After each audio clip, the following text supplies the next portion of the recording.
மக்கள் வணக்கம். மக்கள் சக்தி நேயர்களே, இன்றைக்கி நான் என்ன சொல்ல போகிறேன்னா, எப்படி தமிழ்நாட்டு மக்கள் இப்படி ஆங்ஸைட்டியாக இருக்காங்க. ஒரே எதிர்பார்ப்பில் எல்லாத்துக்கும் பைத்தியம் பிடிச்சிடுற மாதிரி இருக்காங்க. அந்த காலத்துலலாம் எலெக்ஷன் அவ்வளோ ஒரு புத்திசாலி மக்கள் அரசியல்வாதிகளோடலாம் எலெக்ஷன் நடந்தது. ஏதோ பேப்பரில் இன்னி தேதியில் ரிசல்ட்டு வரும் அப்படின்னு போடுவாங்க. அன்னி தேதியில் வெயிட் பண்ணி அன்றைக்கி ரிசல்ட்டை பார்த்துப்பாங்க. அவ்வளோதானே வழிய அந்த ரிசல்ட்டுக்காக ஆர்கியூமெண்ட் வைக்கிறது. இவன் சொல்லுவான் நான் தான் வருவேன்னு, டிஎம்கே சொல்கிறாங்க நாங்கள் தான் பெரும்பாலும், இவர்கள் சொல்கிறாங்க நாங்கள் தான் பெரும்பாலும், ஏடிஎம்கே சொல்கிறாங்க நாங்கள் தான் பெரும்பாலும், டிவிகே சொல்கிறாங்க எங்களை அடிச்சுக்க யாரும் இல்லைன்னு. இவங்களோட கான்ஃபிடென்ஸ் பிடிச்சிருக்குவா. ஆனால் உங்கள் கான்ஃபிடென்ஸ் பிடிச்சிருக்கு அதுக்குன்னு இப்படியா? நான் போட்டு எல்லா மக்களும் போட்டாச்சு. இனிமேல் அந்த ரிசல்ட்டு May 4th வரப்போகிறது. இன்னும் 2 நாள். அதுக்குள்ளேயும் எல்லாரும் படுத்துகிற பாடு இருக்கே பாடு. இன்னைக்கு இருந்த கொஞ்சம் கட்சியில்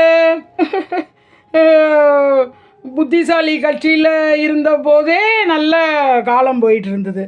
இப்போ பாருங்கள், ஒவ்வொருத்த மண்டையிலையும் ரசம் ஊற்றி கரைக்கிறானுங்க.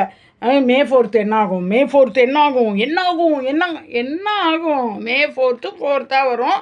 அன்றைக்கி ஜெயிக்க போகிற கட்சி ஜெயிக்கும். எந்த கட்சி கூட்டணி வைக்கிறதோ வைக்கும். அதுங்க ஆட்சி ஒரு 5 வருஷம் இல்லைன்னா நடுவில் கவிழும். இது தானே நடக்க போகுது. இதுக்கு என்ன இந்த ஆட்டம் போடுறீங்க? அதுவும் ஒவ்வொருத்தனும் புதுசாக வந்தவன் போடுற போடு இன்னும் நான் தான் வருவேன், வேட்பாளர்கள்லாம் ஜெயிச்ச உடனே என்னை நேர பாருங்க, அவருக்கு பயம் வேறு கட்சிக்கு போயிடுவாங்களோன்னு. ஆமாம், நீ அதுக்கு தானே பி டீமாக அந்த கட்சியில் அதுக்கும் எனக்கும் தான் போட்டியே அப்படின்னு சொல்லின்னு இருக்க. அந்த கட்சிக்கு தான் உங்கள் ஆளுங்களை நைஸாக அவங்களா போன மாதிரியும் அது துரோகத்தை இழைத்தா மாதிரியும் சொல்ல போகிறீங்க. ஆமாம், எனக்குமே இவங்க படுத்துகிற பாடில் ஒரு நாள் தாண்டுமான்னு இருக்குப்பா. யாருப்பா வருவாங்க ஆட்சிக்கு? யார் வருவாங்க? யார் வந்தாலும் அது ஒரு காட்சி, அவ்வளோதான். நமக்கு என்ன நடக்க போகுது சொல்லுங்கள். மக்களே, வெயிட் பண்ணுங்க. ரொம்ப இதில் போய் மண்டையை கொடுத்துக்காதீங்க.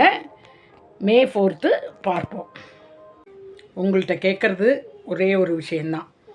நீங்கள் எந்த வீடியோவை சப்ஸ்கிரைப் பண்ணுறீங்களோ பண்ணலையோ, மக்கள் சக்தி சேனலை சப்ஸ்கிரைப் பண்ணுங்கள்.